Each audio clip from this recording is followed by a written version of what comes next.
Hola, buenos días a todos y a todas. Es para mí una alegría poder compartir en esta mañana con vosotros porque deseamos veros pronto, tanto Rosy como yo.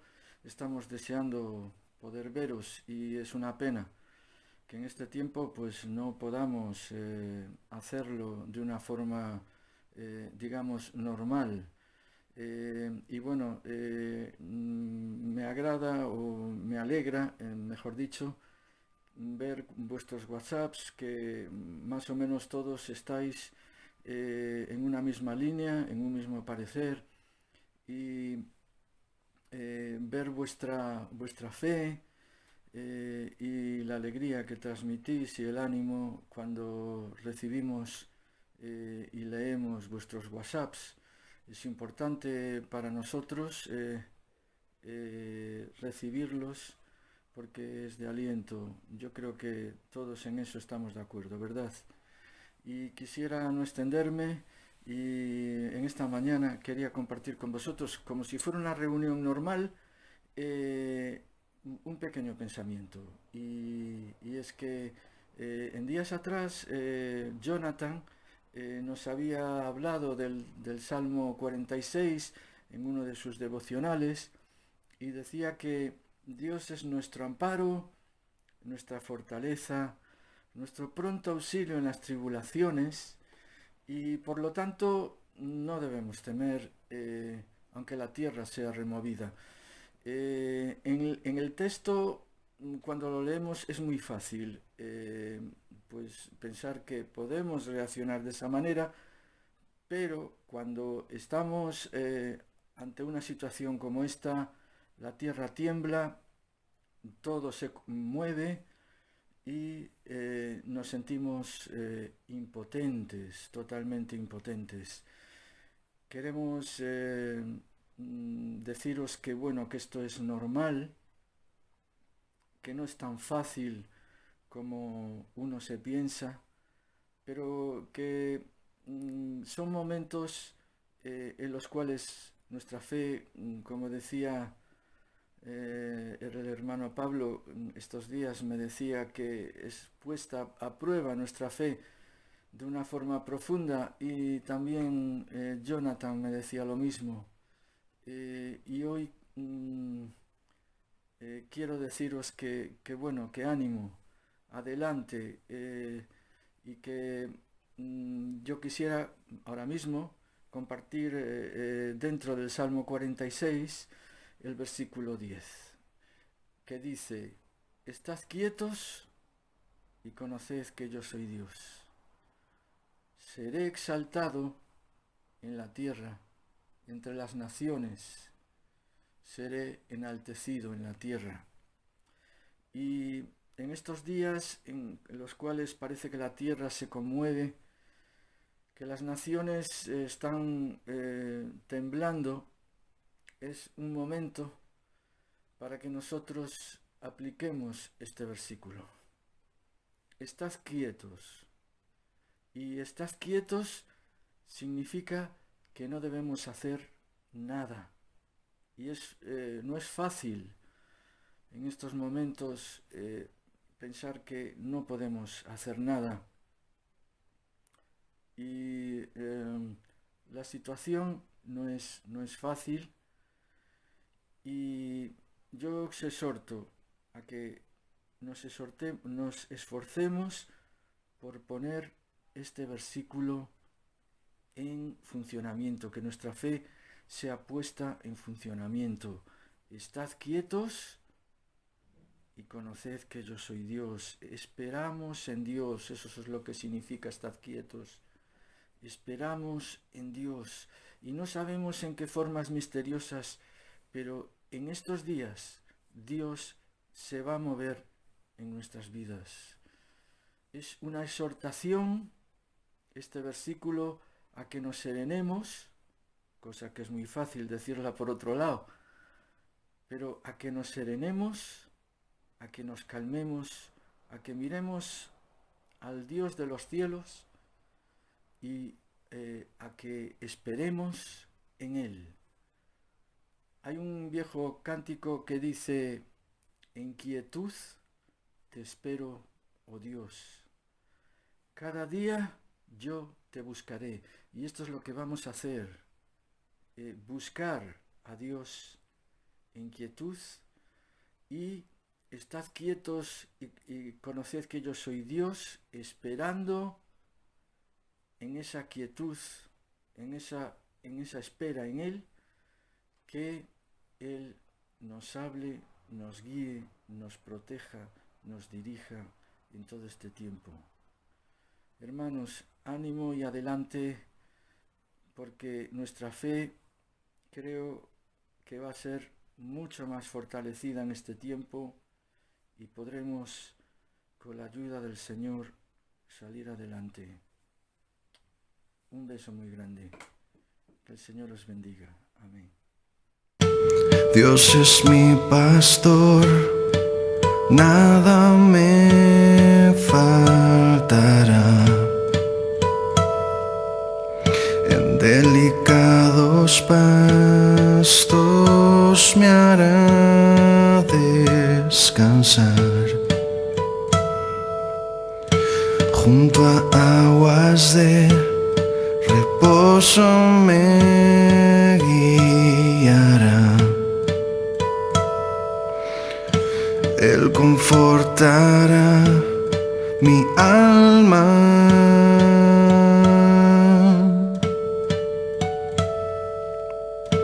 Aunque ande en valle de muerte, no temeré,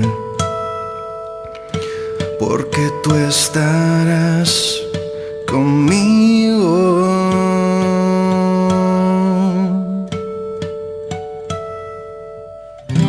Tu misericordia y tu bondad me seguirán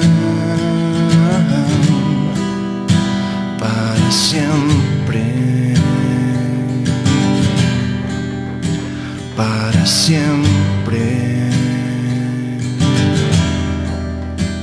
para siempre, para siempre.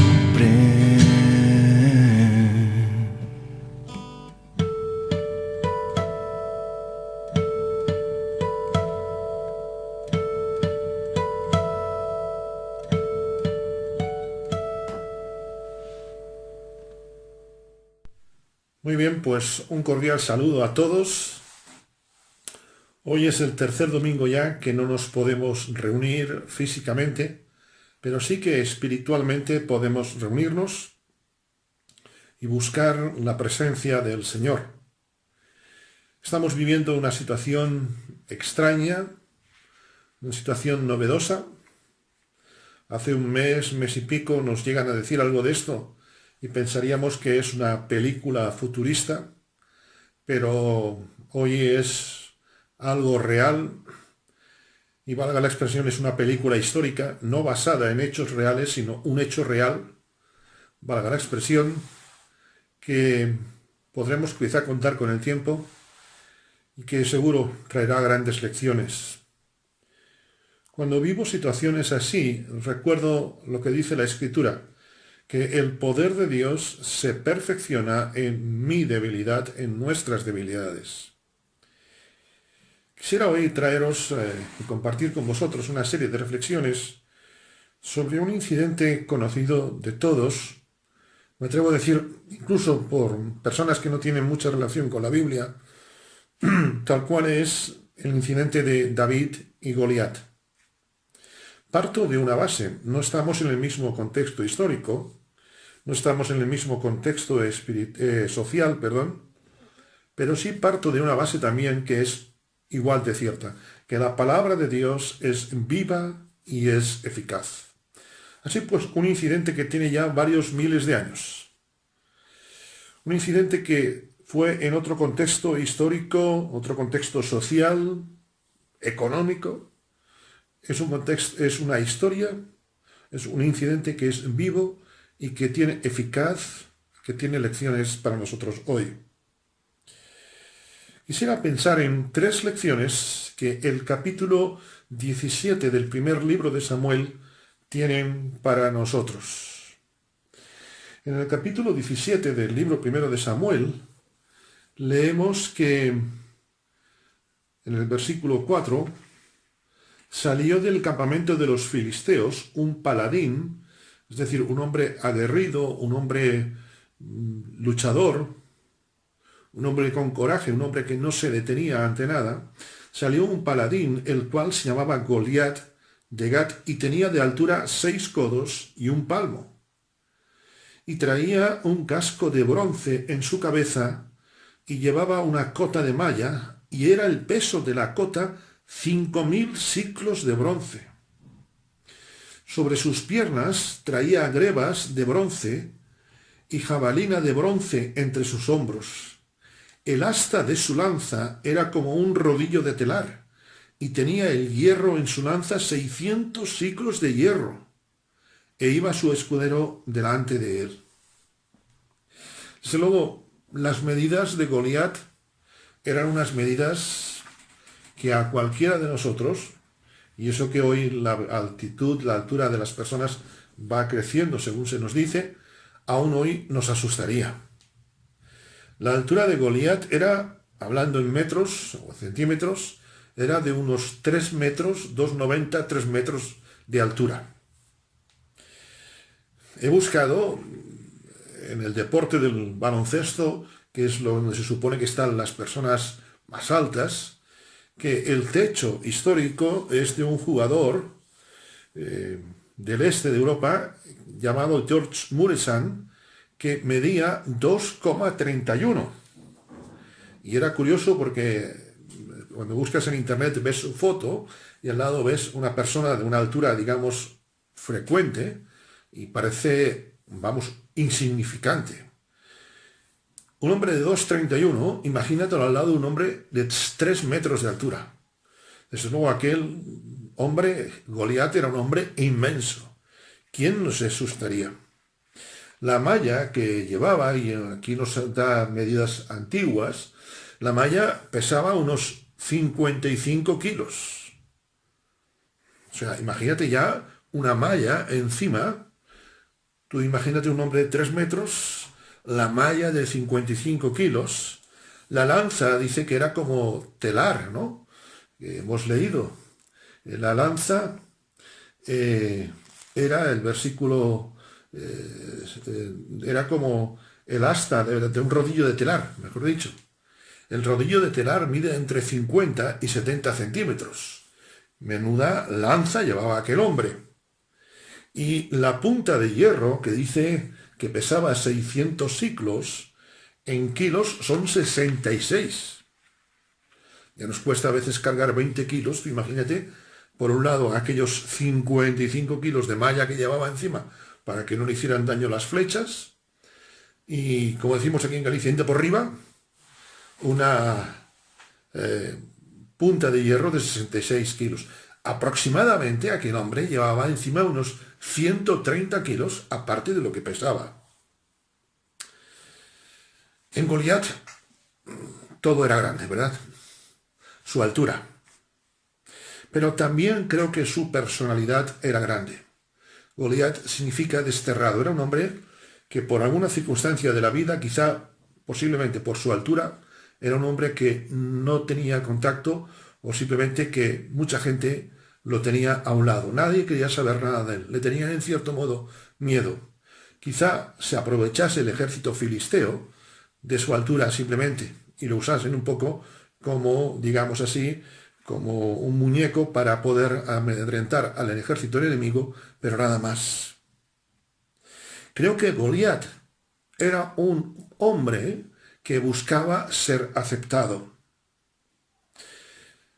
Y esto me recuerda que las dimensiones de los enemigos que nos encontramos siempre en la vida son dimensiones colosales. Que los problemas que tenemos que afrontar siempre son grandes y que a veces tienen unas raíces que nosotros ignoramos.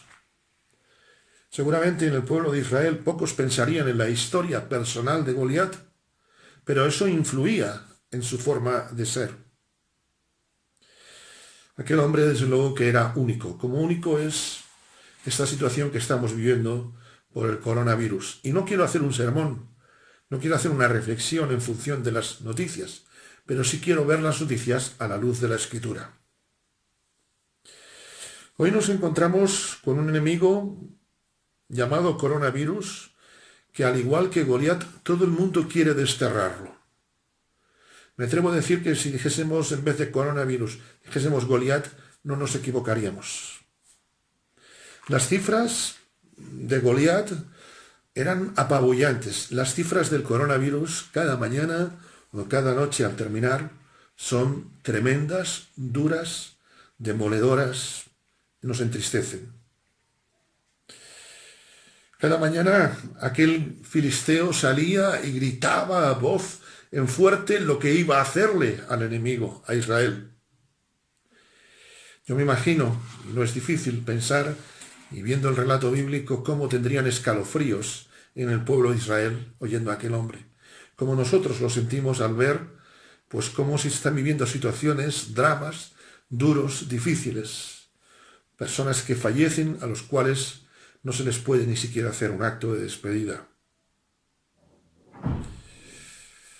Pienso también en un enemigo que está causándonos terror en estos días en muchos hogares, gracias a Dios en el nuestro no, y espero que en ninguno de los que están viendo este vídeo, esta reflexión. Pero estos días hay un enemigo en casa que es la convivencia. En los primeros días nos sorprendió en Vigo cuando alguien fue diciendo que tenía el coronavirus, se vio que no era verdad y dijo, lo cierto es que quiero que me detengan, porque no aguanto estar más con mi madre. Está habiendo grandes problemas de convivencia. Leía una noticia en estos días donde hablaba de esto, cómo la policía está teniendo que intervenir en muchos conflictos familiares. Los enemigos son grandes siempre. A nadie nos gusta estar encerrado en casa, porque nos obliguen, ¿verdad? Reconozco personalmente, soy una persona bastante casera, pero que me tengan tantos días sin poder salir de casa, a veces me destroza. Pero es que Israel olvidaba algo importante. El enemigo de Israel no era Goliat, el enemigo era Satanás. Nuestro enemigo hoy en día, queridos hermanos y amigos, es un enemigo que no es el coronavirus, es Satanás. Si fuese el coronavirus, valga la expresión, cuando se solucione esto, porque se solucionará, esperamos, se acabarían los problemas. Pero Israel tuvo que seguir con problemas. Y una y otra vez el libro de Jueces es muy elocuente, cuando habla de que volvió el pueblo de Israel a hacer lo malo. Nuestra lucha no es contra el coronavirus, nuestra lucha es contra Satanás. Dice el apóstol Pablo a los Efesios, capítulo 6, versículo 12, un texto que seguro que conocemos, no tenemos lucha contra sangre y carne, sino contra principados, contra potestades, contra los gobernadores de las tinieblas de este siglo, contra huestes celestiales de maldad en las regiones celestes. Lo del virus es una situación que estamos viviendo, pero el enemigo auténtico es Satanás. Creo que estos días Dios está dándonos una oportunidad a todos para vencer al gran enemigo que es Satanás. Dios permitió, por ejemplo, y más adelante lo encontramos en la palabra de Dios, en la Biblia, Dios permitió que Job fuese probado. Recordamos, es interesante leer Job desde el principio, porque el problema de Job no fue perder a los hijos, perder las propiedades. Lo de las propiedades es duro, pero ¿y perder los hijos? Los que han perdido hijos dicen que es el dolor mayor que puede tener un ser humano, ¿verdad? Era un problema que estaba pasando Job, tremendo.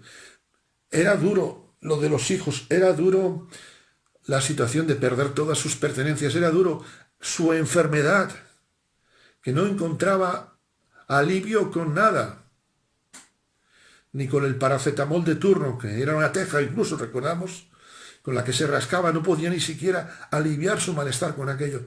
Pero el problema no era eso, el problema era Satanás. Satanás quería destrozar a Job.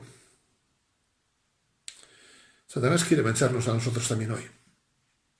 Y usará el arma del Goliat, del coronavirus, usará lo que sea para vencer al pueblo de Dios.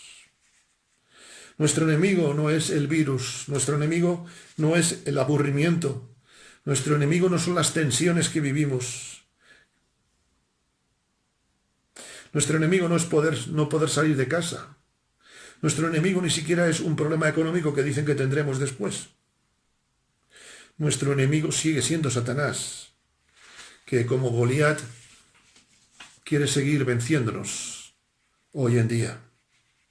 Recuerda, mi hermano, mi hermana, que ves este vídeo. Recuerda, mi hermano, mi hermana, mi amigo, mi amiga, recuerda, siempre los problemas serán grandes, pero en Cristo somos más que vencedores. He aprendido con los años que los problemas cada vez son más grandes, pero que en Cristo también las victorias cada vez son más grandes. Dice el capítulo 17 de 2 de Samuel que los filisteos, empiezo leyendo el capítulo, los filisteos juntaron sus ejércitos para la guerra y se congregaron en Soco, que es de Judá, y acamparon entre Soco y Azeca en Fesdanim. También Saúl y los hombres de Israel se juntaron y acamparon en el valle de Ela y se pusieron en orden de batalla contra los filisteos. En primer lugar, pues, todos los enemigos son grandes. En segundo lugar, todos los enemigos suponen un desafío. El problema de Israel, creo que en este momento, era un problema de visión. El problema de Israel es que se fijaban más en Goliat que en el resto del ejército. El ejército de los filisteos era un ejército grande, un ejército más o menos bien equipado, con la tecnología punta de su momento, pero ellos se fijaban en un enemigo, en un gigante, y se olvidaban del resto. Porque una de las estrategias de Satanás es distraernos de lo que realmente importa. Pondré un ejemplo práctico que todos hemos vivido y seguramente padecido más de una vez. Hay un refrán castellano que dice: por un gato que maté me llamaron matagatos. Haces toda la vida las cosas bien, pero un día metes la pata y todo el mundo te recuerda por aquello, ¿sí o no? Vemos una pared preciosa, bien recién pintada, blanca, inmaculada, pero hay una pintita, ya no digo de negro, simplemente de gris, quizá en una esquina. ¿Y dónde nos fijamos? Te estoy oyendo. Sí, nos fijamos en la mancha. Es más, hay una táctica que tenemos que aprendemos con los niños, ¿verdad? Es la táctica de la distracción. A veces si quieres que un niño haga A, tienes que decirle haz B para que te diga no, entonces hace A. Queridos hermanos y amigos, el problema que estamos viviendo no es el coronavirus. El problema que estamos viviendo es el pecado del ser humano. El coronavirus es la consecuencia del pecado del ser humano. El coronavirus es simplemente el resultado, es el fruto. Muchos piensan que el enemigo es el Goliat llamado coronavirus. Pero el auténtico enemigo es el ejército filisteo, es el ejército de Satanás que manda contra su pueblo, contra el pueblo de Dios. Muchos hogares, como apuntaba hace un instante en estos días, y lo vemos en las informaciones, son un terror por el Goliat del aburrimiento, por el Goliat del coronavirus, de la enfermedad, o de otras enfermedades que, por cierto, permítanseme un paréntesis. Sigue habiendo más enfermedades, que parece que con el coronavirus ya hayan desaparecido todas las demás. No, sigue habiéndolas.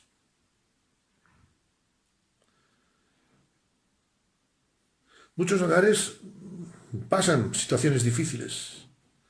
Muchos días hay personas que salen a hacer caceroladas cuando hay un discurso de un político, sea el político que sea, en televisión. Se enfadan contra el político de turno, las autoridades de turno, contra el progreso, y no tengo nada contra el progreso. Creo que hemos de conservar, y esta es una de las consecuencias del pecado, hemos de conservar el medio ambiente, y por los excesos cometidos quizá pueda venir esto. Pero ese no es el problema. El problema no es el coronavirus, el problema no es estar encerrados, el problema es el pecado. El apóstol Pablo, un hombre del primer siglo de nuestra era, expresa a los Gálatas un texto que es muy conocido: no os engañéis. Dios no puede ser burlado, porque todo lo que el hombre siembre, eso recogerá. Si siembras patatas y recoges lechugas, mal asunto. Lo normal es que si sembramos patatas, recojamos patatas. Si estamos ahora recogiendo el virus es porque hemos sembrado mal en el pasado. Y hay una semilla que es dañina por excelencia, que es el pecado. Como expresa el profeta Isaías en el capítulo 53, todos nos desviamos de Dios. Y desde Génesis capítulo 3 se ve esta realidad. Jesús nos habla de que vendrán situaciones como esta antes del fin del mundo. Este tipo de situaciones que estamos viviendo nos hablan de que la venida del Señor desde luego está cerca. Pero no nos olvidemos, no nos distraigamos. No pensemos que el enemigo es Goliat. El enemigo es el pecado. Porque si estos días pasa el virus, y esperamos, como digo, que pase pronto, pero nuestros corazones no se han renovado delante de Dios, si no hemos buscado a Dios incesantemente, de nada habrá valido el virus. Nuestro desafío, queridos hermanos y amigos, hoy es a mirar a Cristo. Porque cuando yo miro a Dios, cuando busco a Dios, y recordamos las palabras del apóstol Pablo a los colosenses, cuando busco a Dios, entonces veo las cosas como Él las ve. Es muy interesante porque, y no leo los versículos, animo a los que están viendo esta reflexión a que lo lean el capítulo 17 de Primera de Samuel. Todos miraban a Goliat.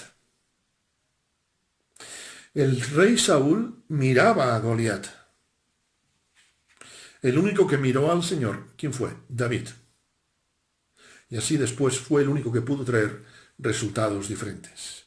Porque cuando miro a Dios, mi visión de las cosas, mi perspectiva de las cosas es totalmente diferente. Reitero y repito, todos miraban a Goliat, todos miraban al ejército filisteo. El único que miraba a Dios fue David, y así pudo cambiar la historia. Hoy todos miran al coronavirus. Nos encontramos presos por esta situación. Y para mí ha sido una bendición pensar, y es una bendición y por eso lo comparto, pensar lo que dice el salmista en el Salmo 123, versículo 2, y leo lo que traduce la Reina Valera contemporánea. Nuestros ojos están puestos en el Señor. Nuestros ojos están puestos en ti, Señor y Dios nuestro, como los ojos de los siervos y las siervas que miran atentos a sus amos y sus amas. Esperamos que nos muestres tu bondad. Si mis ojos, si tus ojos están pensando en lo que dicen las noticias, si nuestros ojos están mirando en el Goliat del coronavirus, seremos derrotados. Pero si nuestros ojos están puestos en el Señor, como los ojos de los siervos y las siervas, entonces veremos la bondad de Dios en medio de la tierra de los vivientes. Como dije, todos los enemigos son grandes, todos los enemigos suponen un desafío. Creo que estamos en un tiempo de desafío para buscar a Dios, un tiempo de desafío para animar a las personas a buscar a Dios, un tiempo de desafío para acercarnos más a Dios, un tiempo de desafío que, como David, suponga un cambio de vista, una reorientación de nuestras vidas, David, cuando llegó y se encontró aquel panorama, ¿qué fue lo que hizo? Mirar al Señor. Porque cuando me quedo mirando en el problema, olvido que estoy ante un desafío. Pienso que estoy derrotado. Y en tercer lugar, dado que todos los enemigos suponen un desafío, todos los enemigos son una oportunidad de victoria. Dice el versículo 11 que cuando Goliat hablaba y desafiaba al pueblo cada mañana, dice el versículo 11, oyendo Saúl y todo Israel estas palabras del filisteo, se turbaron y tuvieron gran miedo. Es muy interesante. El primer ciudadano de Israel, Saúl, el que debía de dar ejemplo, estaba atemorizado.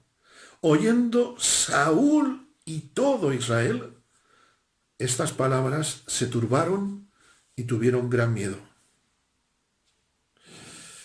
Tú imagínate por un momento, si Saúl no se hubiese turbado, si Saúl no hubiese tenido miedo. Nuestras actitudes influyen. Permítaseme usar el ejemplo del coronavirus. Nuestras actitudes contagian a los demás mucho más profundamente de lo que imaginamos. Por eso la necesidad de buenos ejemplos. Nuestras actitudes, nuestras disposiciones, nuestras formas de actuar influyen en los demás más que 1000 palabras. Por eso a veces hay personas que cuando hablan sus hechos hacen tanto ruido que niegan sus palabras. Porque nuestros hechos, nuestras actitudes, nuestra actuación es lo que va a influir en los demás. Saúl y todo Israel. No dice que todo Israel, no, sino Saúl y todo Israel. Imagínate, si ya el primer dirigente estaba atemorizado, ¿cómo iban a estar los demás? ¿Cómo estoy influyendo yo en los demás? ¿Cómo influyo en los que viven a mi alrededor? ¿Cómo influyo en los que están en mi entorno? ¿Cómo influyo en las personas que viven cerca de mí? ¿Cómo influyo en los que están en mi hogar y quizá no conocen a Cristo? ¿Cómo influyo en mis amigos, los cuales seguramente hablo por teléfono, por WhatsApp o por videoconferencia en estos días? Si siembro quejas, voy a vivir en un ambiente incómodo. Si siembro temor en los demás, voy a contagiar temor y el temor siempre paraliza. Si siembro gratitud, voy a recoger fraternidad, voy a recoger cercanía. Siglos antes, Josué expresa esta misma realidad, este mismo concepto, con otras palabras ahí en el libro que lleva su nombre, capítulo 24 y versículo 15. Yo y mi casa serviremos al Señor. No dice mi hogar. Es que yo tengo un hogar que no sabéis vosotros. No, yo. No podemos arrastrar a nadie si no nos ponemos delante. No dice mi casa y yo.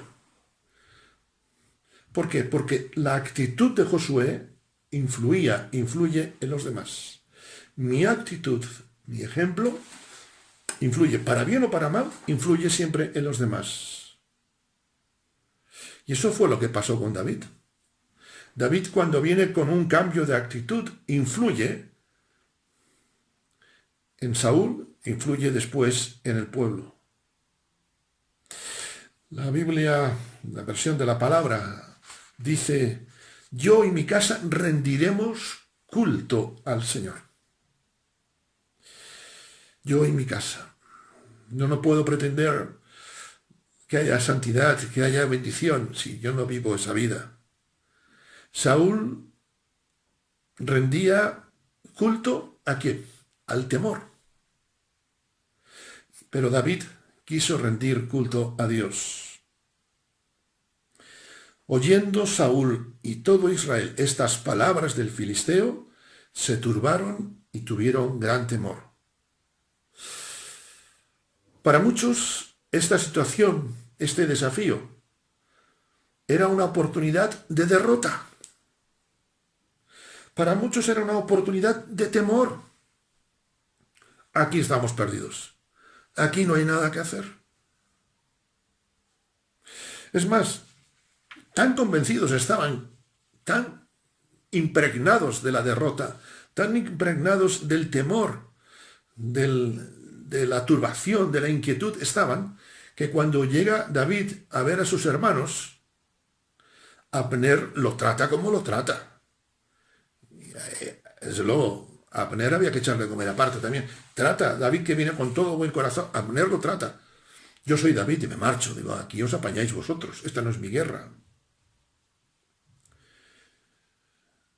Oyendo Saúl y todo Israel, se turbaron y tuvieron gran miedo.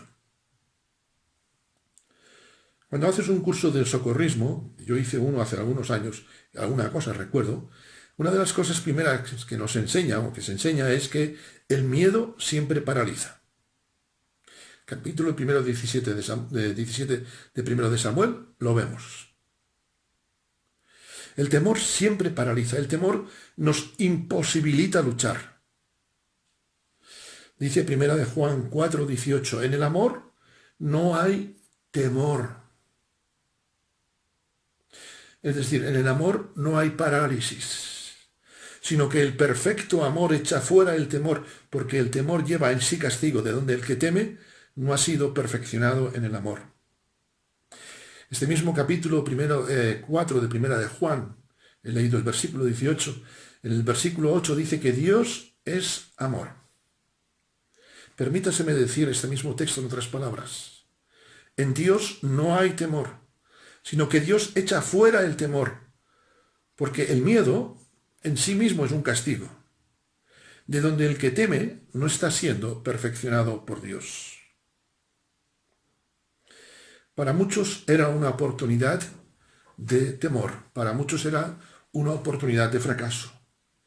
Llegamos al versículo 45 y 46 de este capítulo 17 de Primera de Samuel. Y dijo el filisteo a David, leo versículo 44, ven a mí y daré tu carne a las aves del cielo y a las bestias del campo. Versículos 45-46. Entonces dijo David al filisteo, tú vienes a mí con espada y lanza y jabalina, lo que vimos antes, pero yo vengo a ti en el nombre del Señor de los ejércitos, Yahvé, el Señor, el Dios de los escuadrones de Israel, a quien tú has provocado. Yahvé Sabaoth, el Señor de los ejércitos, te entregará hoy en mi mano, y yo te venceré, y te cortaré la cabeza, y daré hoy los cuerpos de los filisteos a las aves del cielo y a las bestias de la tierra, y toda la tierra sabrá que hay Dios en Israel. Saúl y el resto del pueblo veía el temor, veía el fracaso. David ve la victoria antes de luchar. ¿Qué estamos viendo hoy? ¿Qué estás viendo hoy? ¿Estás viendo que quedan días encerrados? ¿Estás viendo que las cosas están mal? ¿Estás viendo que a ver si termina esto, que ya me canso? Estamos viendo que esto está fatal, esto no hay quien lo pare. O quizá estamos viendo como David, que Dios está actuando, aunque no lo entendamos en el tiempo presente. Porque Dios actúa en el tiempo presente cosas que seguramente, indudablemente, cosecharemos en el futuro. ¿Qué estamos viendo hoy? Ojalá que estemos viendo que Dios está actuando a pesar de las circunstancias. Ojalá que estemos viendo que Dios está tocando vidas. Varias personas, varios hermanos en estos días me han comentado las oportunidades que estamos teniendo, de testificar de Dios. Goliat fue un instrumento que Dios permitió para manifestar su poder y su gloria. ¿Qué estamos viendo en estos días? ¿Problemas u oportunidades? ¿Qué estamos viendo en estos días? ¿Derrotas, resignación o triunfo, como estaba viendo ya David? Una de las cosas que estoy viendo estos días es que Dios me está permitiendo examinarme más y más delante de Él. Durante el resto del tiempo suelo buscar a Dios siempre, pero en estos días con estas horas extras, yo estoy viendo cómo Dios me está dando oportunidades para acercarme a Él. El pueblo de Israel veía tristeza, veía fracaso. David veía victoria. Más adelante, en Primera de Juan, hemos leído en el capítulo 4, si pasamos al capítulo 5, leemos en los versículos 14 y 15, y esta es la confianza que tenemos en Él.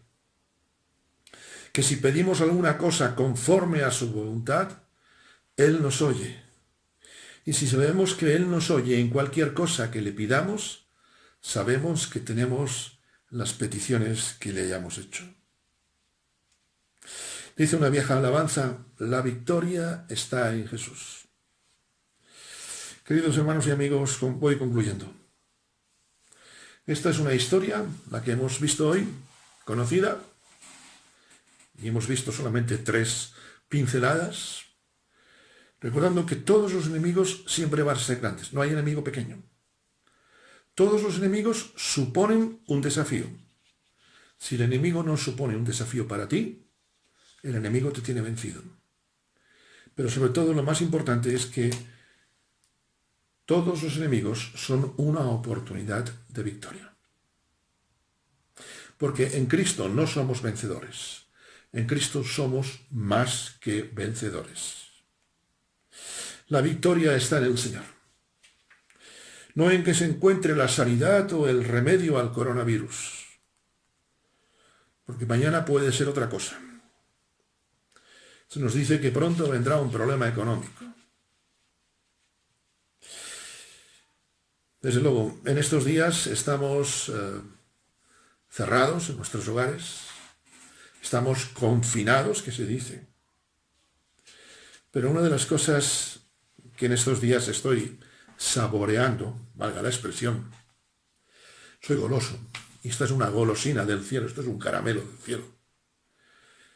Una de las cosas que estoy saboreando en estos días y que dejo finalmente es que en el Señor no estamos confinados.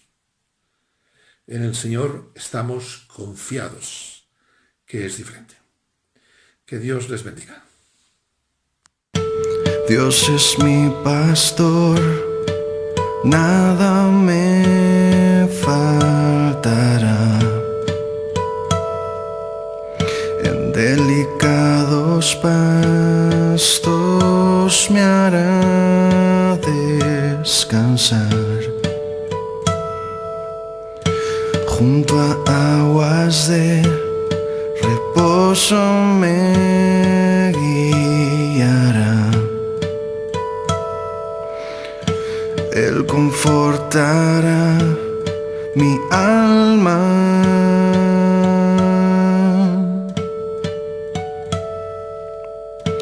Aunque ande en valle de muerte, no temeré, porque tú estarás conmigo.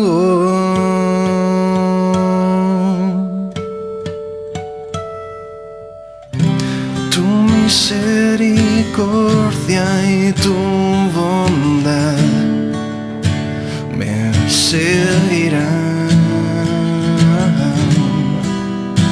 para siempre, para siempre,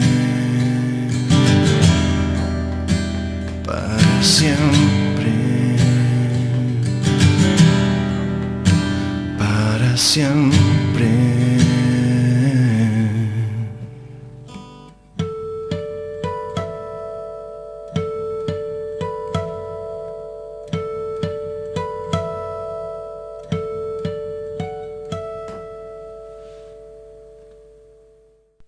Bien, y con esta alabanza pues terminamos nuestro tiempo devocional por hoy. Deseo que el Señor os bendiga a cada uno.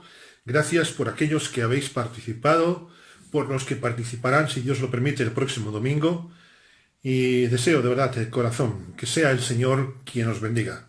yo necesito también la bendición de Dios. A Él sea la gloria, ahora y siempre. Amén.